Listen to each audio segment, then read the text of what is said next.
a bancada de política do Jornal Dia News, João Magalhães, Tárcio Cruz.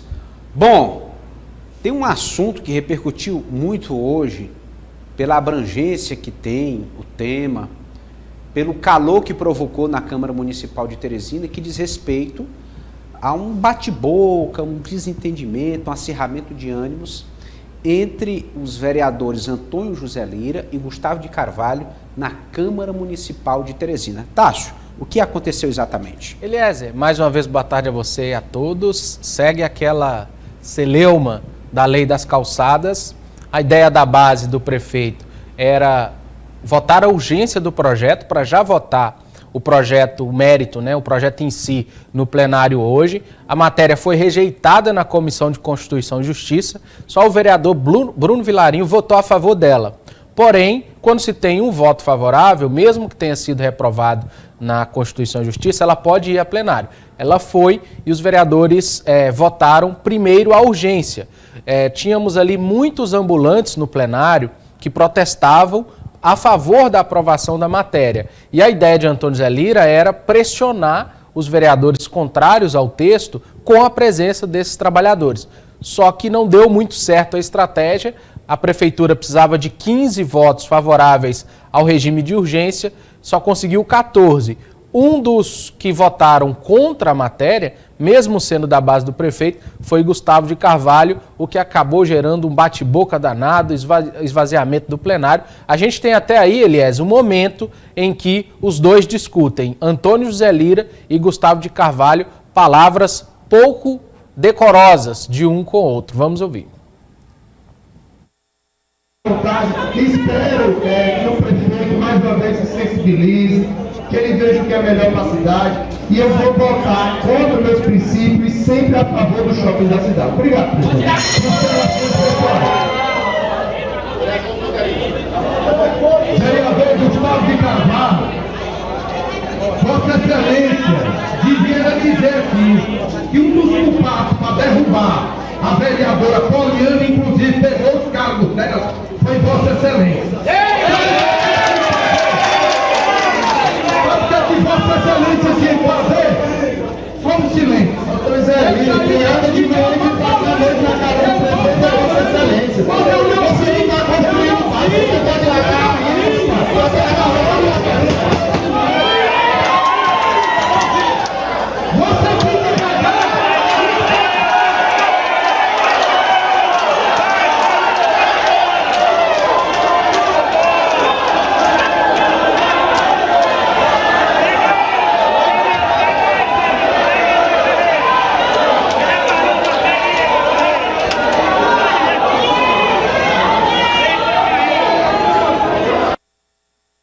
Tem sonora? Se tiver, fala separado. Temos os dois falando. Pronto, vamos ouvir os dois. Pode soltar, um de cada vez.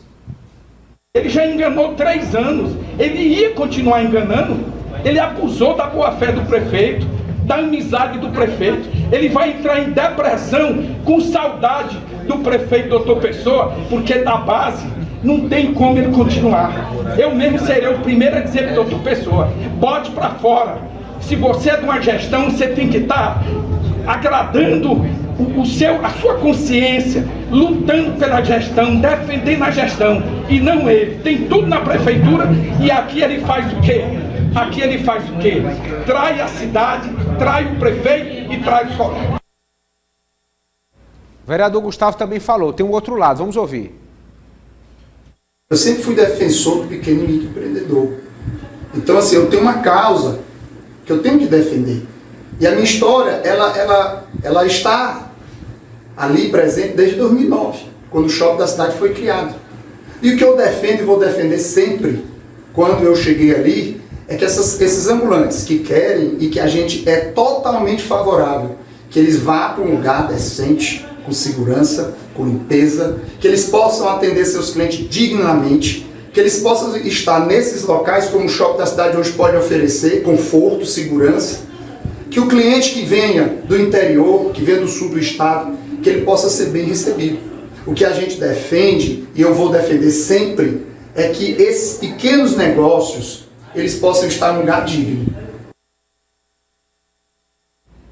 Que situação. Então, João Magalhães, dois lados. De um lado, o líder do prefeito tentando viabilizar uma matéria que era da prefeitura, e do outro lado, um vereador que, apesar de integrar a base do prefeito, antes de ser dessa base do prefeito, já era ligado a essa causa dos vendedores, do shopping da cidade, do comércio popular de compras. Então, realmente, existem nós que são difíceis de desatar, João Magalhães. Certamente, Eliezer, boa tarde para você, boa tarde a todos. De fato, eu diria que até o tom emotivo, né, do líder do prefeito, de certa forma, acaba colocando um ingrediente a mais nas discussões. Acredito que não era para tanto, até porque, afinal de contas, cada parlamentar tem o direito de expressar a sua votação, o seu comportamento, foi eleito e deve deixar, né, que o seu mandato seja um instrumento, né, que represente ali o que ele pensa. O vereador Gustavo de Carvalho falou muito bem, ele tem essa ligação histórica com o movimento, né, dos vendedores, ele foi diretor, né, do shopping da cidade, é bom lembrar, ainda tem muita influência lá. Então, cada parlamentar tem autonomia para atuar de acordo com a sua mente ou de acordo com seus interesses políticos, afinal de contas, todos os parlamentares ali são representantes do povo e devem agir com autonomia. Agora, problema político se resolve com diálogo. Eu acho que essa postura do líder do prefeito, de certa forma, não colabora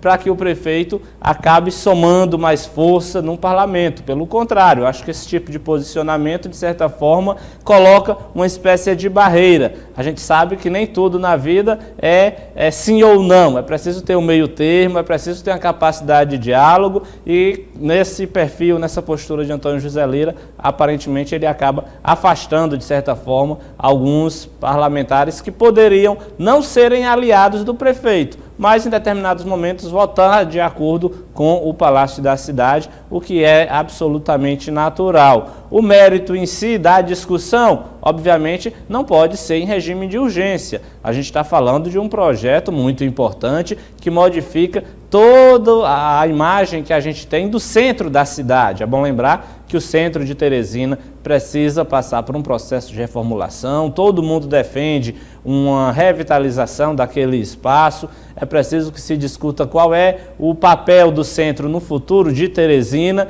e você aprovar um projeto como esse, polêmico, em caráter de urgência, você acaba impedindo que as discussões elas sejam ampliadas, que o debate público seja realizado com a participação de mais entes. É claro que os ambulantes que estavam lá presentes estão exercendo o seu direito de acompanhar as votações, mas há outras forças também que precisam ser envolvidas nesse tipo de discussão. Eu acho que esse episódio que ocorreu hoje acaba muito mais atrapalhando a articulação do Palácio da Cidade do que colaborando para que o problema seja solucionado. Interessante, João, você tocou nesse ponto do lado emotivo, nessa expressão do líder do prefeito, e ele próprio, o vereador Antônio José Lira, não fez questão de esconder o que estava em jogo. O vereador Gustavo tem espaços, tem acesso à estrutura da prefeitura e não agrada ao prefeito. Ou seja, é como se a matéria em si estivesse em segundo plano. O mais importante na concepção do líder seria agradar o prefeito, João Magalhães.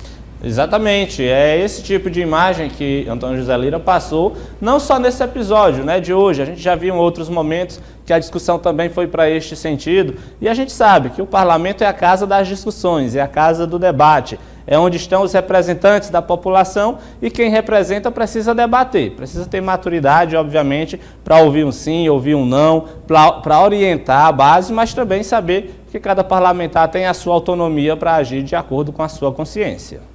Já podemos contar um vereador a menos na base do prefeito? Não sei, Eliezer, eu acho que o prefeito ele tem demonstrado até um diálogo maior do que o líder, né? Muitas vezes os vereadores ficam indignados com algumas decisões e vão dialogar diretamente com o prefeito e conseguem chegar a um ponto comum. Mas eu concordo integralmente com o que o João disse e colocaria alguns elementos a mais nessa discussão. O que está se discutindo aqui, Eliezer, o que está se falando aqui é a Teresina que eu quero para mim, que você quer para você, para sua filha, que o João quer para ele, para a esposa, para os filhos dele. É a Teresina que a gente quer para o nosso futuro. Um projeto de lei tão impactante como esse não vai ter a sua eficácia somente no ano que vem, no outro ano. Vai mudar completamente a dinâmica da cidade. Então, é um projeto que não se pode discutir a toque de caixa, não se pode discutir de forma assodada. Me parece muito mais como uma estratégia de desespero do líder tentar votar um projeto desse em regime de urgência para tentar pressionar vereadores. Porque é uma máxima prática, quando um líder não sente segurança que vai aprovar um projeto, ele nem pauta, ele retira de pauta esse projeto. Então ficou bem claro essa articulação. Eu acho que a gente fez uma cobertura ampla no Jornal Dia, no Portal Dia, conversamos com especialistas em arquitetura, especialistas em comércio, com a Câmara dos Dirigentes Lojistas, e todos são unânimes que precisa se discutir essa temática, que precisa conversar com vários entes. Não é assim, um dia depois de uma audiência pública, sem qualquer diálogo com outras categorias, que se vai chegar a um ponto comum, né? Nós temos posições divergentes. Além da cidade que nós queremos para o futuro, aí está se tratando sobre milhares de vidas de pais e famílias que trabalham hoje no shopping da cidade, que trabalham na rua. Então o Gustavo de Carvalho falou bem claro, para ele é bem claro que o projeto prejudica os trabalhadores do shopping da cidade, já que permitem outros trabalhadores fora de espaços legalmente estabelecidos. Ou seja, uma matéria muito polêmica que precisa ser discutido, mas que mostra para mim, acima de tudo, que a base do prefeito não existe. Porque se você não consegue ter 15 votos em um plenário de 29, né, é uma base que não passa qualquer confiança. E mostrou principalmente uma oposição articulada, uma oposição organizada, que conseguiu derrubar a urgência e que possivelmente pode derrubar o projeto caso seja pautado hoje. Ou seja, um tema complexo que não pode ser discutido a toque de caixa, de forma assodada, e que tentou-se discutir dessa forma e foi vetado. A expectativa é que o projeto possa voltar novamente a ser apreciado sem o regime de urgência e que se tenha uma ampla discussão, mas um termo interessante que Venâncio Cardoso usou, que o líder não pode tratar a oposição como se fosse o Talibã, entre aspas, tratando a oposição como se fossem terroristas, como se fossem esse tipo de situação. E o parlamento ele pede diálogo, né? E o líder também precisa desse diálogo, tanto com a oposição como também com a situação. Bom, é uma matéria muito sensível e como estamos a menos de um ano da eleição, todo projeto, toda iniciativa, toda ação já começa a ter um peso calculado, uma preocupação com o resultado na opinião pública. Então, se o objetivo é agradar quem precisa de um ponto e não tem que pensar também no efeito colateral, daqueles que procuram trabalhar de acordo com o código de postura do município, aqueles que lutaram para ter um ponto no shopping da cidade e que agora podem se ver ameaçados por essa concorrência que vai estar espalhada. Então, assim, realmente não dá para discutir em pouco tempo, em regime de urgência, apressado, sem saber dos detalhes que estão envolvidos em uma matéria dessa proporção. Nós estamos falando aí de milhares de pais e mães de família. E é curioso, Elias, uma outra informação interessante, esse projeto está na Câmara desde agosto. E ele só veio para a mesa de discussão agora. Por que ele ficou fazendo na casa praticamente 2 meses? Né? Então, estranha alguns elementos da tramitação desse projeto e mostra essa falta de diálogo entre o Palácio da Cidade e o Legislativo. Aliás, se você me permite também, a gente pode identificar aí uma espécie de falha no processo de articulação política, né? Como o Tássio disse, o projeto está na casa desde agosto, então houve tempo suficiente para se trabalhar ali um texto, algumas alterações que pudesse garantir uma ampla maioria para se votar esse projeto. Agora, a questão da urgência. Se o projeto está desde agosto, aparentemente não era necessário se votar a urgência, já que teve tempo suficiente para se discutir, mas o processo que não andou. E a falha na articulação, eu falo no seguinte sentido: se não houve articulação para garantir o regime de urgência, certamente não tinha articulação para aprovar o projeto. Afinal de contas, muita gente, inclusive que vota a favor da urgência, pode de repente mudar o voto na hora de discutir o mérito da questão. Então, exatamente. Então, de fato algumas falhas mesmo no processo de articulação política que, de certa forma, ajudam a explicar né, uma espécie de nervosismo, enfim, esse episódio que ocorreu hoje pela manhã na Câmara Municipal. O vereador Gustavo de Carvalho, ele teve que escolher basicamente entre agradar o prefeito ou a sua base política de fato, onde ele iniciou a sua militância, está no seu segundo mandato como vereador de Teresina, tendo fortes ligações, como lembrou o João Magalhães, com o shopping da cidade, com a diretoria daquele espaço. Realmente uma decisão que quando você pesa na balança não é fácil, mas teve que assumir um lado. Entre a cruz e a espada, né? Entre a cruz e a espada. E com a pressão daquele movimento popular em plenário, realmente ele teve que tomar aquela postura e se voltou para a sua base original. Enfim, se depender do líder, ele está fora da base do prefeito. O líder está mais tirando o vereador da base do que... Exatamente. São posturas muito duras que às vezes realmente distanciam as pessoas, aliados que poderiam estar ali mais próximos do líder do prefeito na casa. Bom, vamos falar um pouco agora da política nacional, de matérias que tramitam no Congresso Nacional, porque o senador Marcelo Castro, que é o relator do novo Código Eleitoral, tem detalhes sobre a tramitação da matéria. Vamos conferir. Eu sou o relator do Código Eleitoral, que tem 898 artigos. A Câmara aprovou a mini-reforma eleitoral, aprovou a lei das inelegibilidades e ainda tem mais a PEC da anistia, que traz reserva de vagas para mulheres. Então você vê que é uma tarefa muito grande para se fazer num espaço de tempo muito curto que nós tínhamos. Então, no Senado, nós tomamos a decisão, quando eu digo nós, toda a cúpula do Senado, quer dizer, as pessoas que decidem sobre isso daí no Senado, de que seria mais prudente a gente votar essa reforma eleitoral, que nós vamos votar, mas sem essa pressa para viger para aprovar até o dia 6 de outubro. Então só vai poder vigorar naturalmente para a próxima eleição de 2026.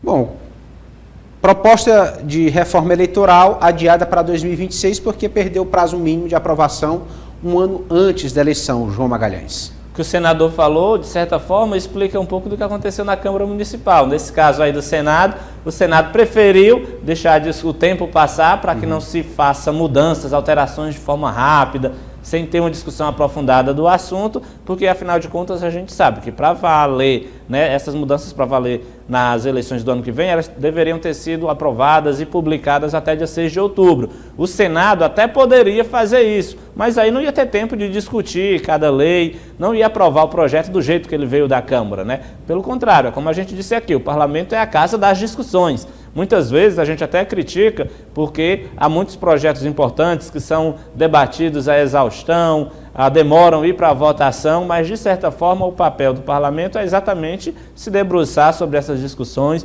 ouvir a maior quantidade de vozes possíveis e no caso da legislação eleitoral, vamos combinar que mudar a lei a cada processo eleitoral não ajuda, né? Pelo contrário, até porque as mudanças elas não são mudanças estruturais, são meramente ali alterações nas regras eleitorais, se tira uma vírgula, muda um ponto de lugar, mas enfim, nada que altere a estrutura político-partidária no país. Nunca se falou em reforma política, né? O que se faz são mudanças de regras eleitorais em que dificilmente sejam capazes de transformar o processo eleitoral. Então, eu acredito que essa decisão do Senado foi bastante acertada, porque quando se fala em mudança na legislação é preciso aprofundar o debate e se fazer tudo de forma serena, de forma tranquila, com tempo suficiente para ouvir todos os interessados no assunto. Dizer que o senador Marcelo Castro foi escolhido como relator setorial da saúde para o orçamento da União do ano que vem. Ele tem experiência.